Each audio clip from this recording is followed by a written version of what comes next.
Et je suis très heureuse d'accueillir pour ouvrir cet après-midi Frédéric Moncagny de Saint-Aignan, président de l'ENSM.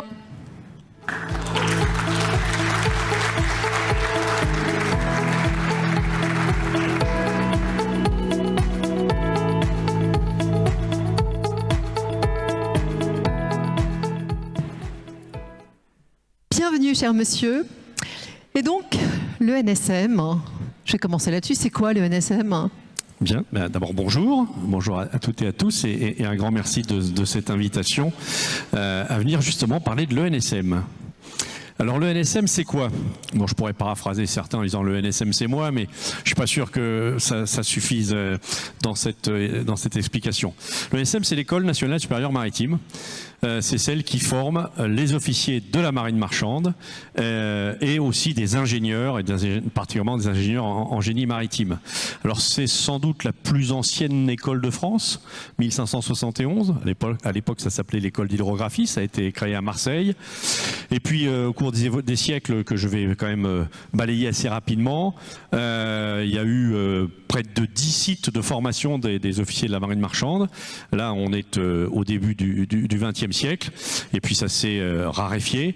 On a terminé avec 4 sites, et c'est dans les années 2000, enfin maintenant il y a 15 ans, donc c'était 2010 exactement, où l'école nationale de la marine marchande se transforme en l'école nationale supérieure maritime. C'est une école unique, mais qui opère sur 4 sites, l'un à Marseille, l'un au Havre, un à Saint-Malo et à Nantes. Alors on va revenir sur les sites. Moi j'ai envie de prendre peut-être un peu de recul, ce que j'en déduis, puisqu'il y a encore une école et peut-être encore des élèves, vous nous en parlerez. La mer, ça fait encore rêver les jeunes? Alors la mer, ça fait rêver les jeunes, oui, mais attention, parce qu'il ne faut pas confondre la mer et le métier d'officier de la marine marchande ou de capitaine de navire. C'est pas tout à fait pareil. C'est pas parce qu'on a grand plaisir à aller à la plage ou être sur un optimiste quand on est jeune qu'on aura autant de plaisir à commander un porte-conteneur de 400 mètres. Donc il faut bien avoir ça en tête. C'est un métier extrêmement technique, c'est un métier extrêmement précis, c'est un métier d'ingénieur.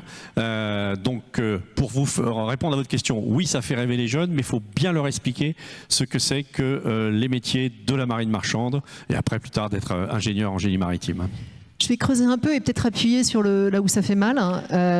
C'est quand même des métiers, vous l'avez dit, qui sont durs, qui ont une réputation qui a été d'être très dure, en sens que ça cochonne les mers, la vie à bord, elle n'est pas forcément drôle, les conditions étaient très difficiles. Alors on a parlé ce matin de l'avarie, mais même sans en arriver jusque-là, au quotidien, c'était super dur. Donc aujourd'hui, je fais exprès de dire ça, je sais qu'il y a plein de gens qui sont sur des bateaux la moitié de l'année.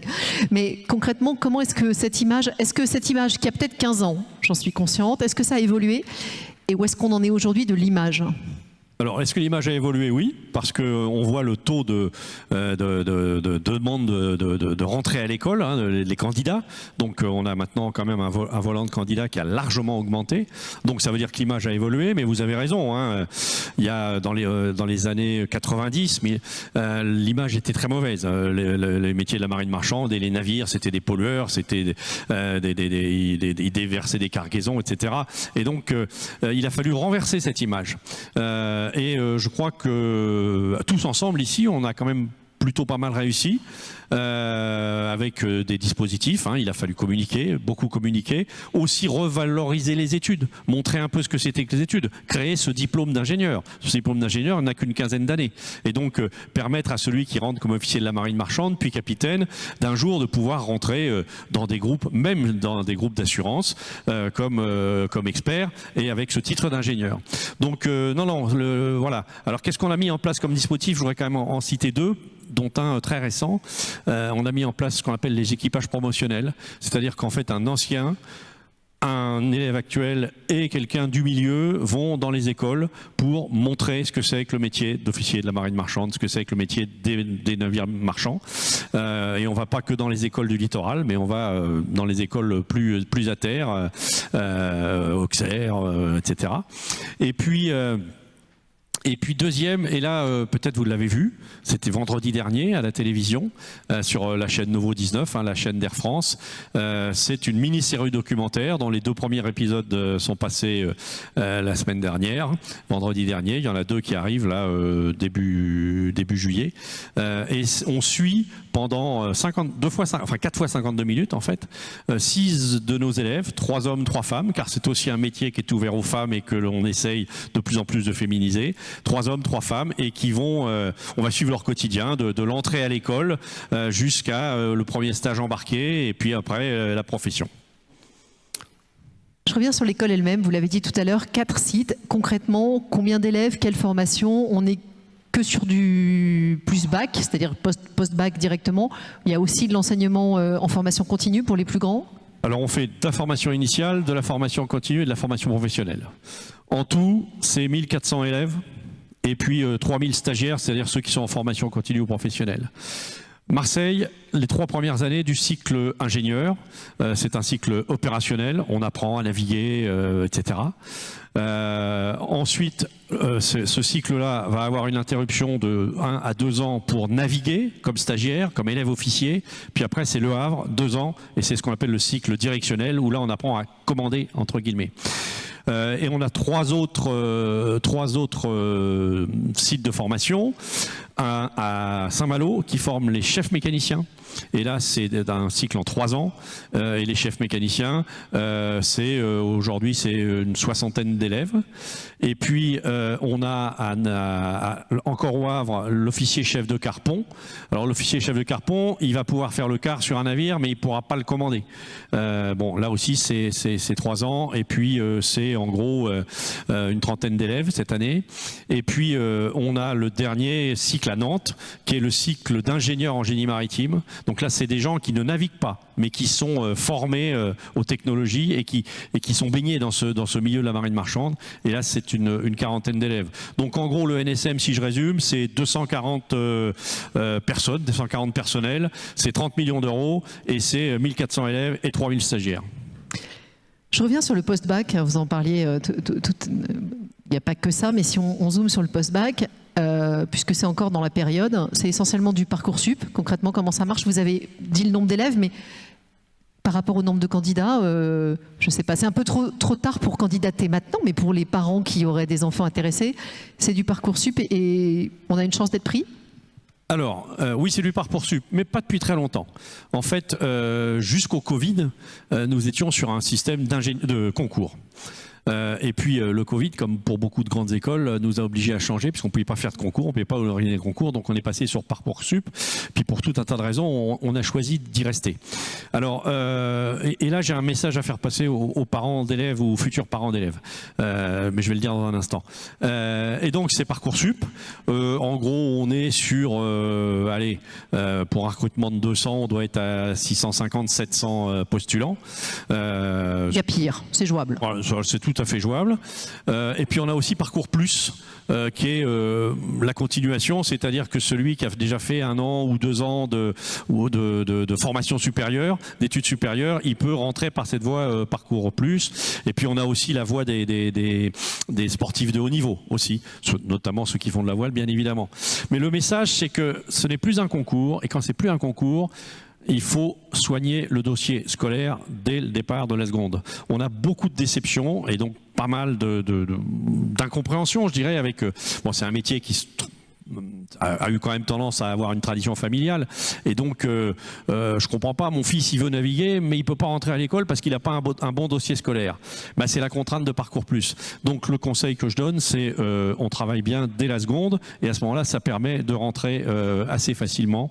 Enfin, normalement, on va dire, par Parcoursup. Oui, parce que paradoxalement, papa qui lui avait fait le concours, hein, il s'est écoulé assez douce pendant des années, et puis en fait, il bachotait pour le concours et ça marchait. Finalement, Parcoursup, c'est plus difficile que le concours à l'ancienne. Tout à fait, le niveau de l'école a vraiment monter. Mais effectivement, les anciens élèves dont je suis, on pouvait, entre guillemets, pas forcer trop jusqu'à la terminale. On bachotait pendant 2 mois le concours. On avait le concours et puis après, voilà, on rentrait à l'école. Mais on s'est aperçu, parce que ça fait rêver, mais ça fait rêver ceux qui ont réussi. Mais on s'est aperçu aussi que beaucoup qui bachotaient, et ben, dans les premiers mois des études, ils s'effondraient parce qu'en fait, ils n'avaient pas du tout les bases. Donc là aussi, je défends Parcoursup, dont beaucoup peuvent le critiquer, et on l'entend à peu près dans tous les sens. Mais moi, je défends en disant qu'on a monté le niveau de l'école et qu'on a moins de déchets, entre guillemets, si on peut appeler ça des déchets, d'élèves qui ne seront pas ensuite aptes à exercer le métier derrière. Je reviens sur l'école, son quotidien. Très concrètement, vous vous financez comment ? Alors très concrètement, je vous l'ai dit, un budget de 30 millions d'euros. Nous sommes une école nationale, donc un établissement public, et donc nous sommes financés en très grande partie par une subvention pour charge de service public qui est à la hauteur de 24 millions d'euros, donc il en manque 6. Nous avons une ambition qui nous a été dictée par le président de la République en 2021 en disant qu'il faut doubler le nombre d'élèves en sortie. Donc ça veut dire qu'il faut augmenter les salles, les professeurs, la pratique, etc. Et donc on avait une subvention pour charge de service public qui a augmenté à ce moment-là, en 2021. Et puis je crois que je vais pas donner un scoop ici, mais les finances de l'État sont un petit peu en difficulté. Et donc cette subvention est en train de se réduire. Tous les ans on dit ah oui, mais c'est 2 millions de moins. Ben oui, c'est encore 2 millions de moins. Bon, on espère qu'à un moment ou un autre, Eric Banel qui était là ce matin va s'arrêter de nous retirer de l'argent. Mais en tout cas, voilà. Donc on a besoin de trouver des ressources complémentaires. Alors aujourd'hui, nos ressources complémentaires, c'est quoi? C'est la taxe professionnelle, c'est le droit d'inscription des élèves et c'est également la formation professionnelle et continue. Maintenant, il faut compenser cette perte de subvention pour charge de service public. Et là, on a quelques idées. Une première idée que je dévoile ici, mais qui est en train d'être travaillée avec l'administration. Je ne sais pas si on aboutira. En tout cas, on essaye de pousser ça. C'est les fameuses ETS, hein, la taxe carbone aux frontières, d'essayer de dériver une petite partie, 1 million, 2 millions, vers l'enseignement maritime, puisque de toute façon, ce sont les officiers qui conduiront ensuite les navires qui devront respecter ces ETS. Donc ça, c'est une première voie. Et puis, une autre voie, c'est d'augmenter aussi les revenus de la formation professionnelle. Mais là, ça nécessite de changer un peu le modèle, de passer à une filialisation, parce que on comprend bien qu'aujourd'hui, si on force sur la formation professionnelle, on détourne des enseignants de la formation initiale. Et donc, on n'a plus assez de monde pour former en initiale, ce qui est quand même notre enjeu premier, le cœur de notre action. Si on regarde vers l'avenir, alors vous avez parlé des évolutions des financements, mais concrètement, l'évolution de l'école, de sa formation, j'ai envie de dire du programme des cours, qu'est-ce que vous nous prédisez ? Alors, d'abord, il faut savoir qu'on est soumis à la Convention internationale de l'Organisation maritime internationale que beaucoup connaissent ici, qui est la STCW. Vous ne faites pas ce que vous voulez, en fait. Donc, on ne fait pas ce qu'on veut dans le référentiel de formation. Il y a quand même un certain nombre de trucs à regarder pour que nos officiers puissent être brevetés à l'international et donc naviguer partout. Donc ça, c'est un point. Ensuite, et on revient sur ce qu'on disait tout à l'heure sur l'attractivité, il faut effectivement commencer aussi à travailler des matières qui sont plus attractives. La propulsion vélique, la décarbonation, l'intelligence artificielle, le numérique. Voilà, ça c'est des choses qu'on regarde. Il va falloir aussi qu'on se mette, et j'en parlais à l'instant, peut-être à la propulsion nucléaire civile, puisque c'est quelque chose qui est en train de bouger, et donc il faudra bien former nos élèves là-dessus. Donc voilà, ça fait partie des sujets qu'on est en train de travailler. On va mettre ça dans un nouveau COP, un contrat d'objectifs et de performance qui va démarrer en 2028. Donc tout ça, c'est des sujets qu'on travaille, mais qu'on ne travaille pas en chambre, hein, et on est tout à fait... on souhaite avoir des échanges avec les élèves, les anciens élèves, les parents d'élèves, mais aussi l'écosystème dont vous faites partie pour dire bah, ça, il faudrait peut-être plus forcer là-dessus, ou moins, ou peut-être changer ça. Et puis aussi l'ouverture. L'ouverture, c'est aussi de créer des passerelles avec d'autres écoles. Par exemple, on va essayer de développer un master en droit pour que nos élèves ne soient pas... En droit maritime ? En droit maritime, bien sûr. Que nos élèves ne soient pas... que des conducteurs de navires, mais qu'ils aient aussi cette vision plus globale qui permettra une meilleure interpénétration de l'écosystème et aussi qui leur permettra à eux de faire des belles carrières. On est presque arrivé à la fin de du temps qui nous était imparti. Est-ce qu'il y a un élément peut-être en complément, un point complémentaire? Je vais parler d'argent. Bon, vous me pardonnerez.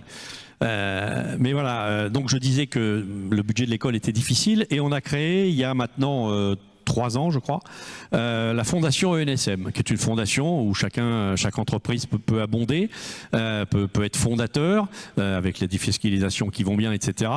Et cette fondation, pourquoi on l'a créée à côté de l'école? C'est parce qu'il y a des choses qu'on ne peut pas faire avec la subvention pour charge de service public. On comprend bien que le tournage de films, un concours, ce qu'on appelle hydrocontest sur la transition environnementale, accompagner un élève qui veut faire une course au large, etc.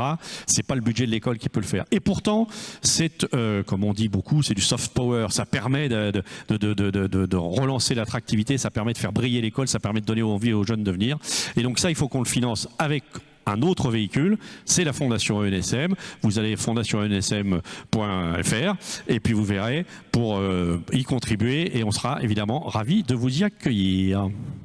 Le message est bien passé. Merci beaucoup, cher monsieur.